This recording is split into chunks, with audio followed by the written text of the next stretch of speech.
Wow, qué increíble se siente estar aquí al frente. La verdad es que es un honor para mí, es un privilegio estar aquí al frente de ti, compartirte la palabra de Dios.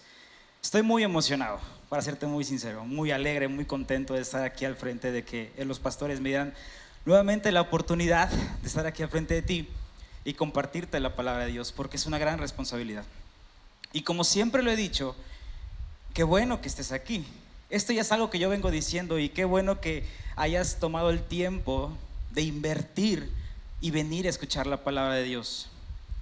Y estoy seguro que el Señor va a hacer algunas cosas en esta mañana. Y la primera es que el Señor nos va a incomodar. El Señor nos va a incomodar. No Eric Rodríguez, la palabra de Dios nos va a incomodar. Otra cosa de la cual estoy seguro que el Señor va a hacer es que el Señor y su palabra nos va a confrontar el día de hoy. 3, estoy seguro que el Señor el día de hoy va a cambiar muchas formas de pensar.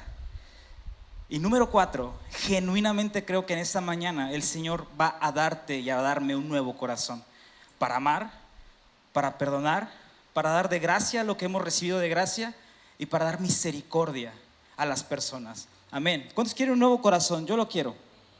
Bien, y te pido que me acompañes rápidamente al pasaje bíblico que está en Mateo capítulo 7 versículo 12. Me parece que va a aparecer en las pantallas. Mateo capítulo 7 versículo 12 dice lo siguiente. Esta es la versión Reina Valera 60. Así que todas las cosas que queráis que los hombres hagan con vosotros, así también haced vosotros con todos ellos. Pero dice algo más, porque esto es la ley y los profetas. Ahora, no sé si tengas otra oportunidad más adelante, de verdad no sé si la tengas, ahorita que te diga cómo se llama la prédica, así que si tienes por ahí una persona, pues dísela, mándale por ahí un WhatsApp o algo. Y el tema del día de hoy se llama Ya madura. Ya maduremos, diría el otro. Ya maduremos. Entonces te digo, no vas a tener otra oportunidad, sino por ahí mándale un WhatsApp. Oye hermano, ¿ya escuchaste? Pues hay que madurar, ya. Es justo y necesario.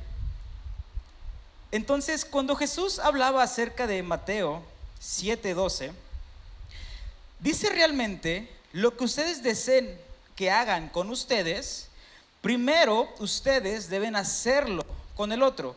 Ahora, voy a tomar algunas palabras importantes de este versículo para entender un poco más lo que Jesús trataba de decir. Y es que cuando tú buscas en el diccionario del griego la palabra queráis, tiene dos significados principalmente. Y el primero de ellos es amor, un querer. Te quiero, te amo. Pero el segundo es un deseo y es bajo el contexto del cual Jesús estaba hablando en este momento. Jesús, en otras palabras, está diciendo, si tú deseas el día de mañana que hagan esto contigo, hazlo primeramente tú el día de hoy.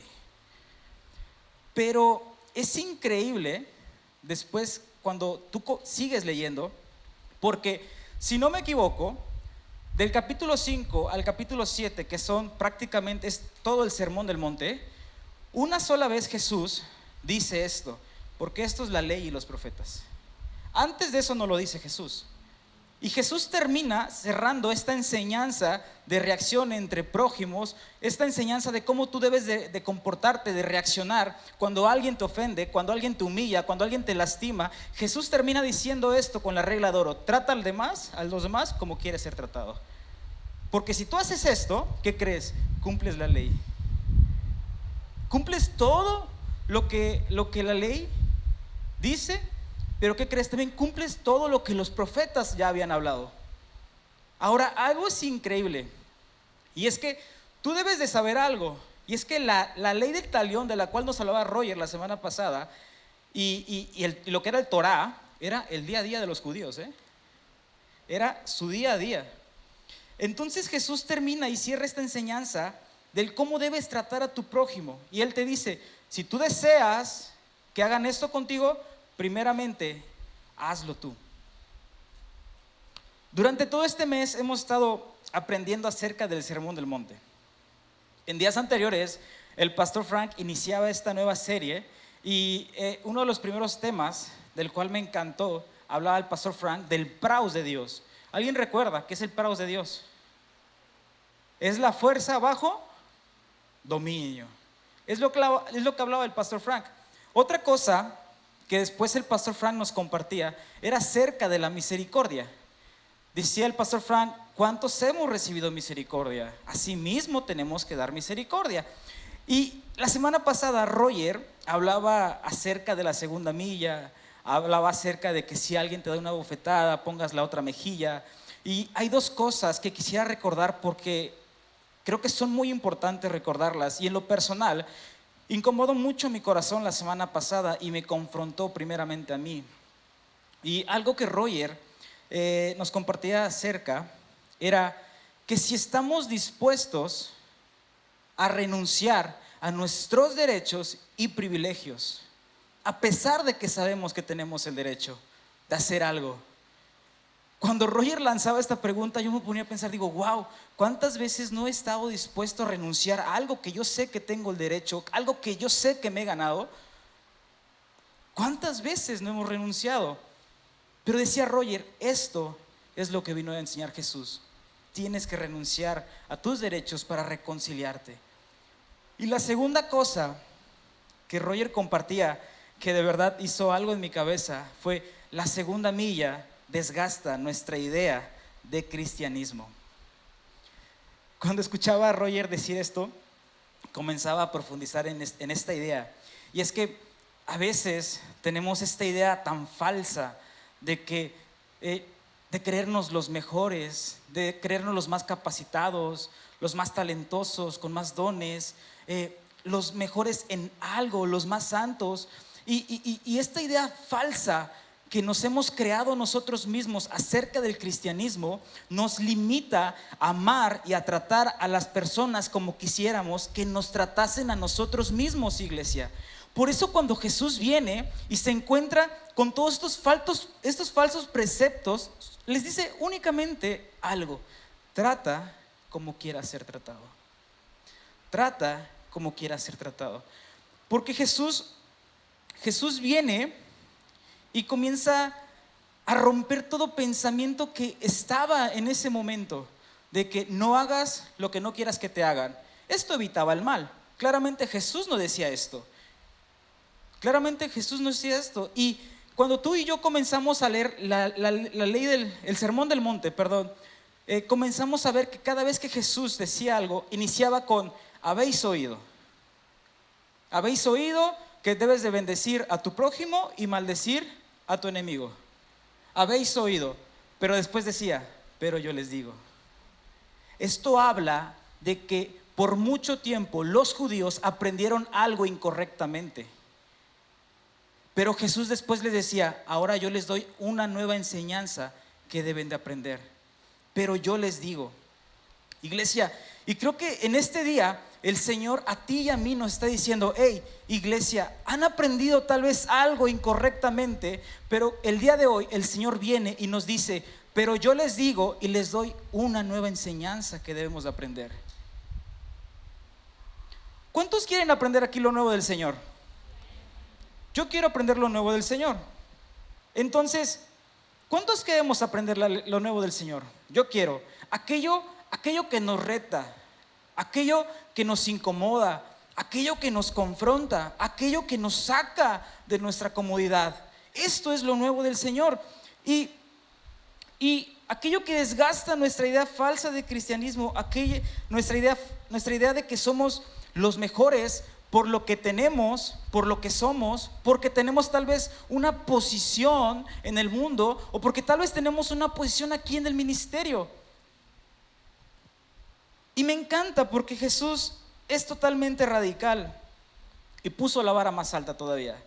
Si tú deseas ser tratado de una manera, trata primeramente tú de esa manera. Si tú deseas el día de mañana recibir gracia y misericordia, tú debes de dar primeramente gracia y misericordia. Si tú quieres recibir generosidad, primeramente tú tienes que aprender a ser generoso. Ahora, cuando yo meditaba en esta idea, iglesia, de esta falsa idea de que a veces nos hemos creado nosotros como cristianos, yo le preguntaba al Señor, ¿por qué no podemos tratar a las demás personas como deseamos ser tratados? ¿Qué nos impide tratar a las demás personas como queremos ser tratados? Ahora, déjame decirte algo, y es que cuando Jesús viene y enseña esto de que trata como quiera ser tratado, Jesús pone todo el peso de esta enseñanza sobre ti primero, no sobre la otra persona, porque aquello que tú deseas es algo probable que pueda pasar. Si tú tratas bien a una persona el día de hoy, probablemente el día de mañana pueda tratarte de la misma manera, probablemente no. Por eso Jesús fue radical. Por eso Jesús es radical en decirte: ¿quieres primeramente ser tratado de esta manera? Trata tú primero, porque esto cae primeramente sobre ti. Esto no depende, iglesia, de que tú y yo hayamos sido ofendidos. Esto no depende de que tú y yo hayamos recibido una humillación, un rechazo. Esto no depende de lo que la otra persona haya hecho primeramente. Esto depende totalmente primero de ti. Trata como quieras ser tratado. Y yo le preguntaba al Señor, ¿qué sucede? ¿Por qué no podemos tratar a las personas como deseamos ser tratados? Y entendía algo de parte del Señor, y es que no aprendemos lo nuevo de Dios porque no hemos aprendido a ser maduros. Y seguía meditando y llegaba a una misma conclusión, y es que necesitamos un grado de madurez para poder poner la otra mejilla. Necesitamos un grado de madurez para poder ir y bendecir a aquella persona que me maldijo, que me ofendió. Necesitamos un grado de madurez para poder ir y tratar bien a aquella persona que intencionalmente me lastimó. Necesitamos un grado de madurez. ¿Por qué no le dices a la persona que tienes al lado: hey, necesitamos ser maduros? Vamos, díselo. Tienes otra oportunidad. Necesitamos ser maduros.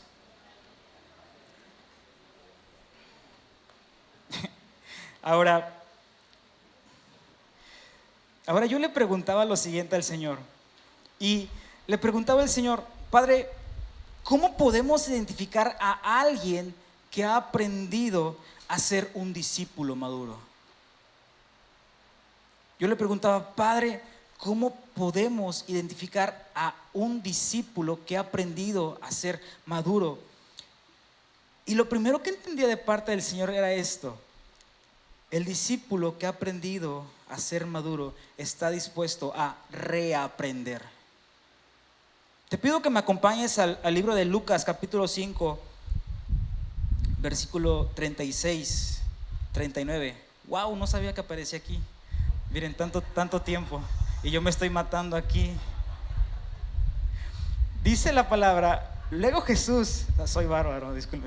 Luego Jesús les dio la siguiente ilustración: nadie quita un pedazo de tela de una prenda nueva y la usa para remendar una prenda vieja, pues la prenda nueva se arruinaría y el remiendo nuevo no haría juego, escucha, no haría juego con la prenda vieja.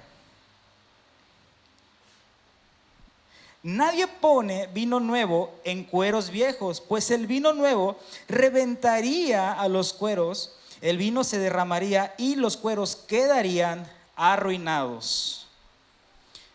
El vino nuevo debe guardarse en cueros nuevos. Ni nadie que pruebe el vino añejo parece querer el vino nuevo, pues dicen: el añejo es mejor. Te quiero platicar rápidamente una historia de Alexandra, mi esposa, y yo. Alexandra, mi esposa, siempre se ha jactado de algo, y es que ella siempre ha dicho que desde que llegó a mi vida es mejor. Y es cierto.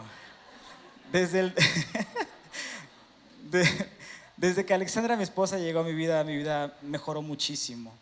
Y te lo digo genuinamente, muchas cosas cambiaron en mí.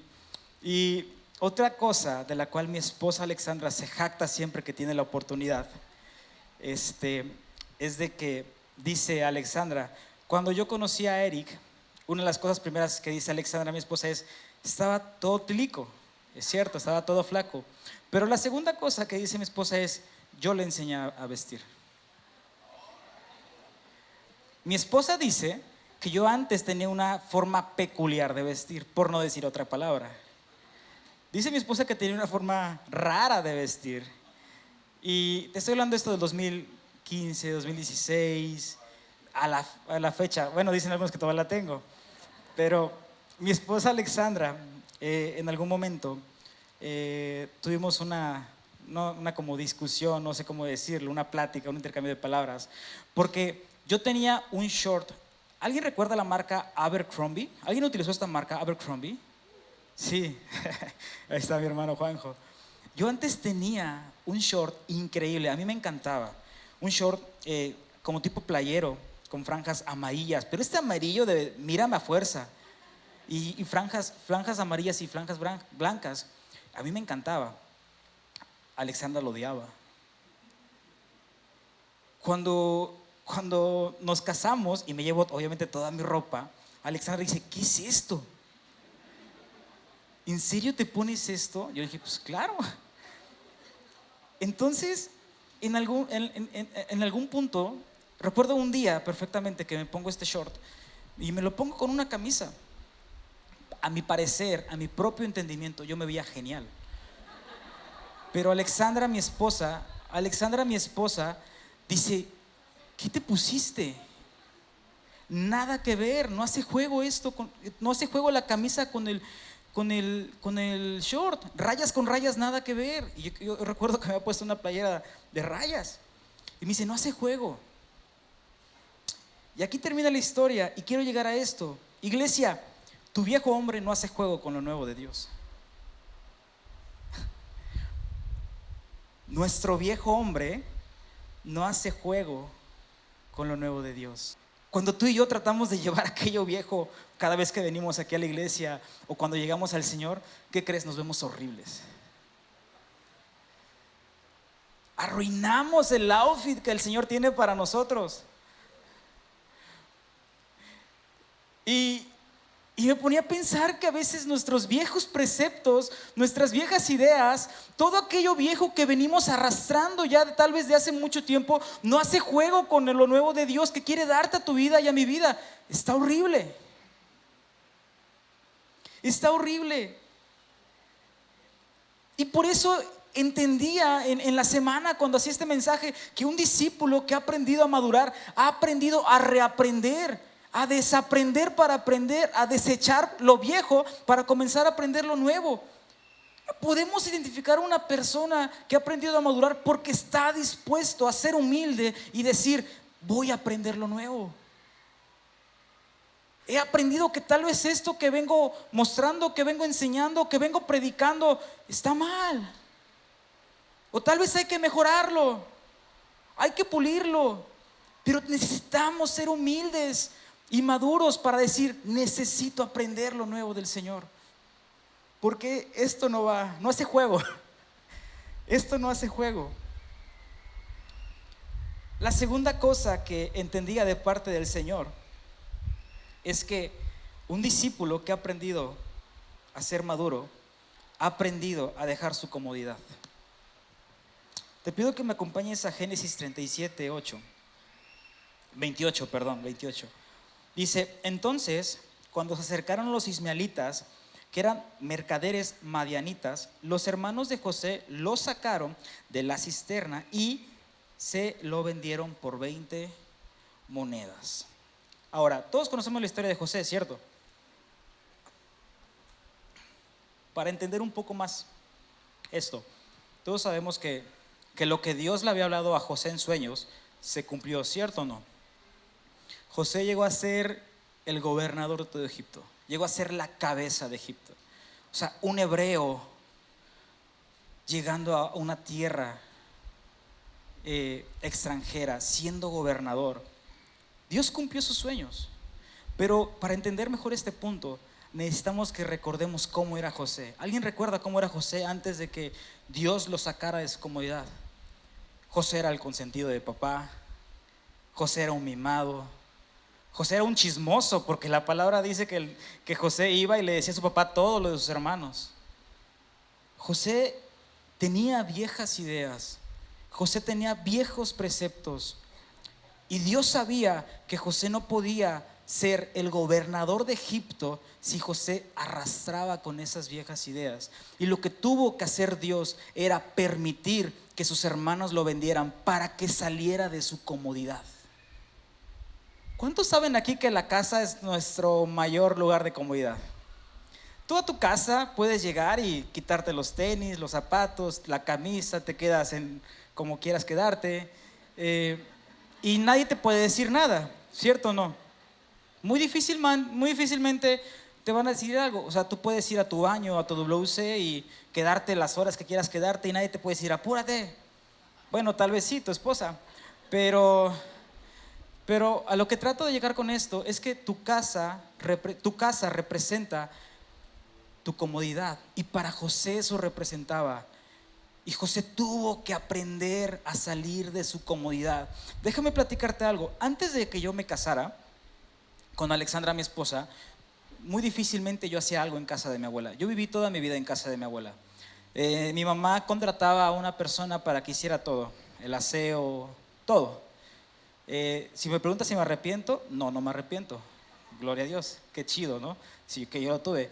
Ahora, cuando llego a casa, cuando me caso con Alexandra, mi esposa, y comienzo a ver muchas cosas que no conocía, como lavar trastes, mi esposa Alexandra me decía, oye Eric, lava los trastes por favor. Y por mucho tiempo fueron, hasta la fecha, según ella no sé lavar los trastes todavía. Pero al inicio, mis primeros días de casado, cuando Dios viene y me saca de casa de mi abuela, donde me hacían todo prácticamente, yo tuve muchos problemas en el hogar. Tuve muchas discusiones en el hogar con Alexandra por muchas cosas que para mí representaban comodidad. Eran discusiones con Alexandra por los trastes, eran discusiones sobre Alexandra por no meter las sábanas abajo del colchón, todavía siguen siendo, pero en ese momento eran todavía más. Y un discípulo que ha aprendido a ser maduro, ha aprendido a dejar su comodidad, iglesia. Ha aprendido a renunciar a esos derechos, de decir, tengo el derecho de hacer esto, pero no lo hago, porque sé que si lo hago voy a entrar en un estado de comodidad y nadie me va a poder mover. Lo vuelvo a repetir, un discípulo que ha aprendido a ser maduro, ha aprendido a salir de su comodidad. La tercera cosa, un discípulo que ha aprendido a ser maduro, ha aprendido a ser responsable. Lo vuelvo a repetir. Un discípulo que ha aprendido a ser maduro, ha aprendido a ser responsable. Te pido que me acompañes al libro de Éxodo, capítulo 4, versículo 24-25. Ya casi terminamos. Dice, rumbo a Egipto, en un lugar donde Moisés se detuvo con su familia para pasar la noche, el Señor enfrentó a Moisés. Repite conmigo, enfrentó. Y estuvo a punto de matarlo. Pero Séfora, la esposa de Moisés, tomó un cuchillo de piedra y circuncida al niño. Ahora, vamos a ponernos en contexto con este versículo. Tú sabes que todo niño varón tenía que ser circuncidado en sus primeros días. Tenía que ser circuncidado. Y Moisés lo sabía. Pero por alguna extraña razón, Moisés no fue responsable en circuncidar a su hijo. Entonces, dice la palabra que cuando Dios enfrenta a Moisés, un tú por tú, un cara a cara, dice la palabra que lo iba a matar. Dice que lo iba a matar. Entonces dice la palabra que viene Séfora y hace lo que le correspondía hacer a Moisés. Iglesia,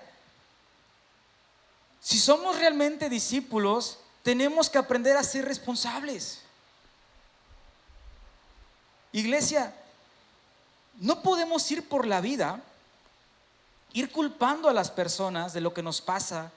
No podemos ir culpando a la misma vida de cuán cruel es la vida por cómo nos trata. No podemos, iglesia, ir responsabilizando a las personas, a las cosas, del cómo me siento yo o del cómo estoy yo. No podemos. Necesitamos aprender a ser responsables de nosotros mismos, de lo que hacemos y de lo que decimos. Y si el Señor ya nos ha dado alguna instrucción, o si alguna autoridad nos ha dado una instrucción, ser responsable y cúmplela dirigidamente. ¿Por qué? Porque ser responsable es la única manera de madurar, iglesia.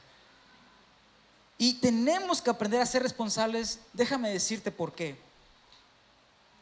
Hazte responsable antes de que el Señor te enfrente. Ay, Dios mío, también dije Dios mío. Hazte responsable antes de que el Señor salga a tu encuentro y te enfrente y te pregunte: ¿qué hiciste con esto? ¿Qué no hiciste con esto? Hey, varón, ¿qué hiciste con tu familia? Hey, varón, ¿cómo dirigiste? ¿Cómo lideraste tu casa? Hey, varón, ¿trajiste a tus hijos a mis pies? Porque es tu responsabilidad. Hey, mujer, fuiste la mujer virtuosa de la cual habla Proverbios 31. Hey, iglesia, fueron responsables con lo que les di. Fueron responsables con esos tiempos en los cuales yo me manifesté para que me vieran, para que me sintieran aún más. O únicamente nos enfocamos en dividirnos, en dividir el cuerpo de Cristo. Por eso es importante ser responsable, porque en un punto de tu vida y de mi vida, el Señor no te va a preguntar por cuán talentoso fuiste, por cuán bonito cantaste, por cuántas horas le serviste a la semana. Eso es bueno y el Señor lo ve y lo recompensa, como bien decía el hermano Cartojano. Pero el Señor te va a preguntar: ¿qué hiciste con esto que te di primeramente? No te va a preguntar por cuán bueno eres, por cuán capacitado eres, por cuán santos fuimos, por cuántas veces no pecamos. No, te va a preguntar: ¿qué hiciste con esto? Fuiste fiel, fuimos fiel. Y termino con lo último. ¿Me ayuda equipo de alabanza, por favor? Termino con esto último. El discípulo que ha aprendido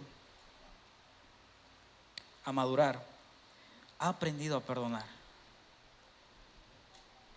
El discípulo que ha aprendido a madurar, iglesia, ha aprendido a perdonar.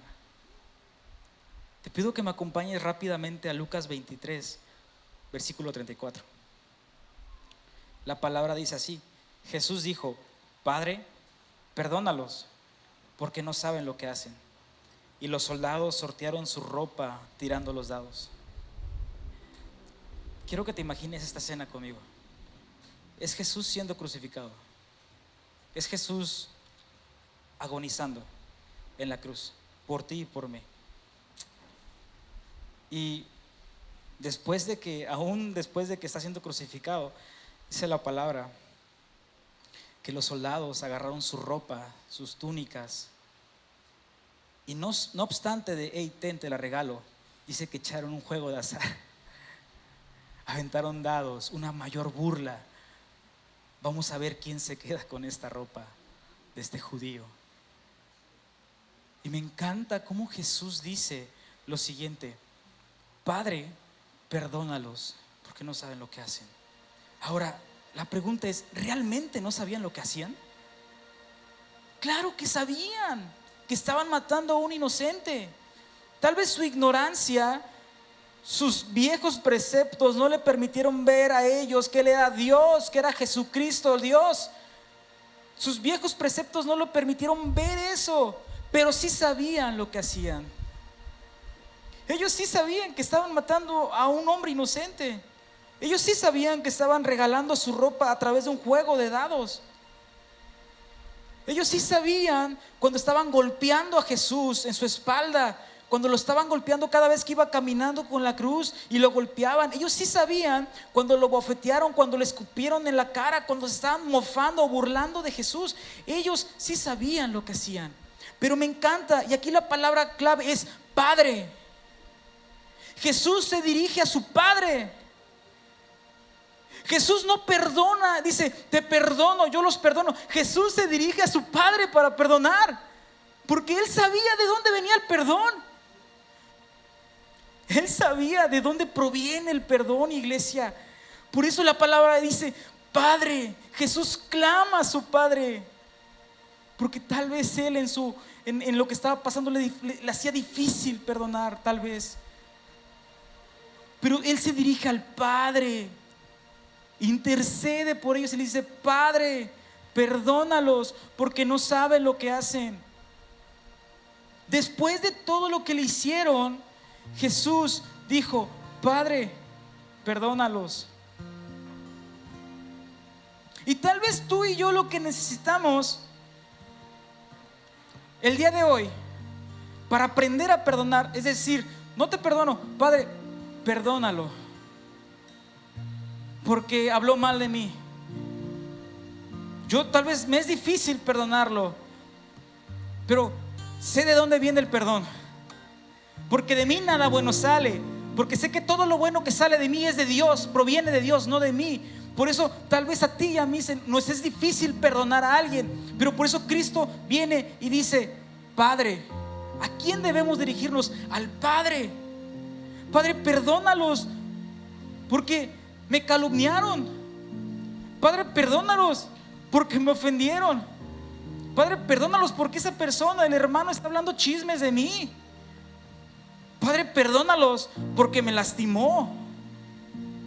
Padre, perdónalos. Tenemos que aprender a perdonar, iglesia. Tenemos que aprender a perdonar para poder llegar a la estatura del varón perfecto y ser un poco más maduros. Porque el Padre necesita que aprendamos a ser maduros y aprendamos a identificar estas cosas en nuestra vida. ¿Por qué no te pones de pie en esta mañana? Sí, Señor, gracias.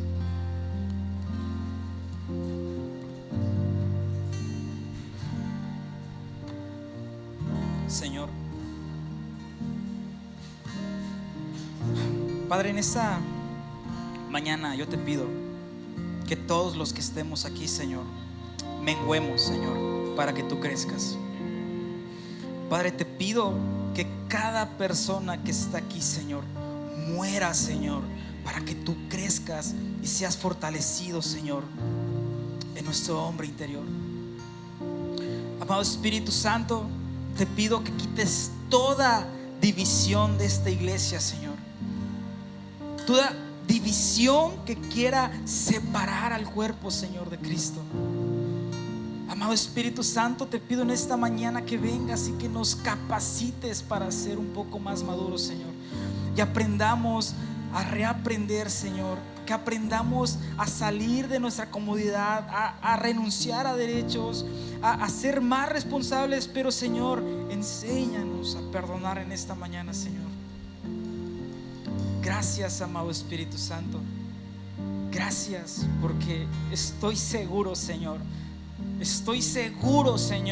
de que el día de hoy hay gente, Señor, que sale con un nuevo corazón, Señor, para amar, para perdonar, para romper con viejos preceptos que le habían impedido dar gracia a lo que de gracia ellos recibieron, Señor. Padre, gracias, Señor. Gracias, Señor. Gracias por tu amor. Gracias, amado Cristo Jesús.